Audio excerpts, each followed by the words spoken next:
Many high achievers experience a recurring rhythmic collapse. This state manifests as a total loss of volition, appearing regularly and lasting for several days. During these windows, the individual is physically unable to initiate executive tasks, bound by a compulsion to remain entirely immobile and disengaged. These episodes occur in the absence of systemic inflammation, clinical depression, or anhedonia. The capacity for pleasure remains, yet the impulse to act is gone. The formal medical term for this phenomenon is transient allostatically induced avolition. This state represents a deterministic biological override of the prefrontal cortex, a systemic safeguard that bypasses conscious discipline. Modern professional culture assumes that elite intellectual output requires constant, unbroken executive control. However, the historical record of elite performance shows that high-level cognition is often punctuated by periods of profound passive detachment. Marie Curie frequently abandoned her laboratory for months of rural isolation, using the time to let her nervous system process the work. Richard Feynman utilized a systemic rejection of administrative duties and active professional effort as a prerequisite for his theoretical output. Galileo Galilei spent years in passive leisure and artistic study and delayed publications to allow his nervous system to regulate. These figures surrendered to the biological shutdown that many modern professionals attempt to overcome through force of will. Surrendering to functional immobility acts as an evolutionarily conserved mechanism for sustaining high cognitive thresholds. To understand the mechanics of this paralysis, we must examine the brain's large-scale networks. The Central Executive Network, or CEN, utilizes the lateral prefrontal and anterior cingulate cortices to manage forced focus and top-down problem-solving.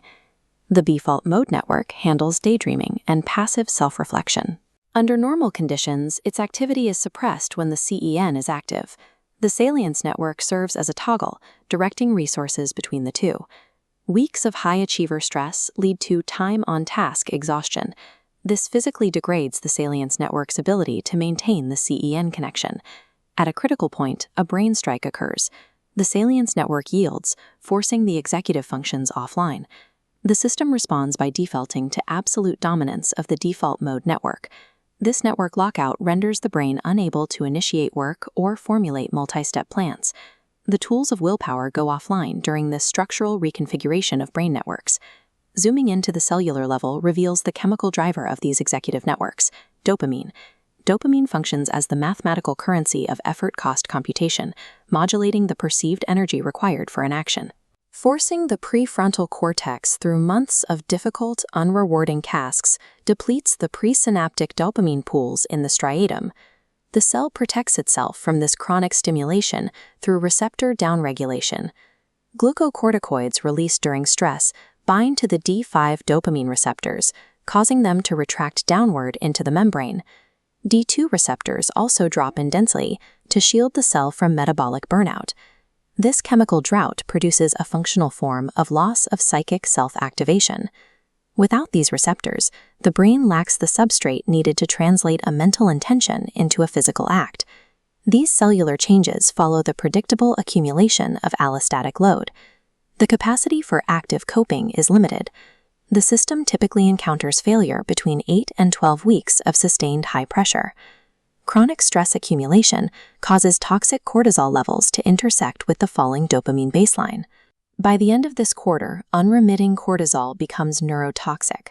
Left unchecked, this environment causes physical dendritic retraction in the hippocampus. To prevent this catastrophic cellular damage, the brain deploys an ancient evolutionary failsafe mechanism known as the dorsal vagal state. This is a mandatory parasympathetic immobilization response, a form of systemic hibernation. This period of absolute rest allows the glymphatic system to function.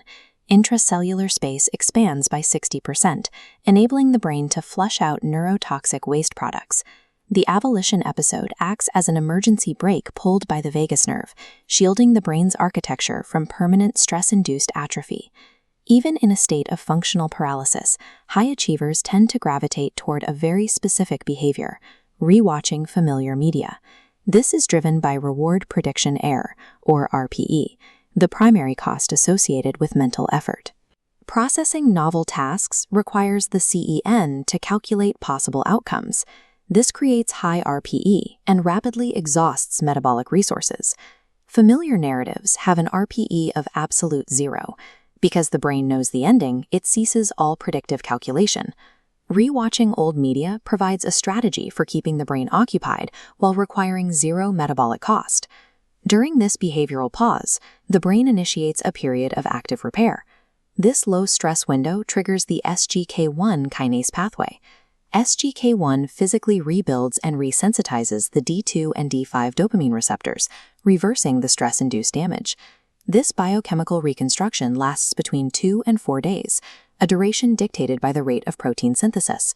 Aborting this cycle through stimulants or force of will prevents the SGK1 reset, moving the brain from a healthy adaptive state toward clinical burnout.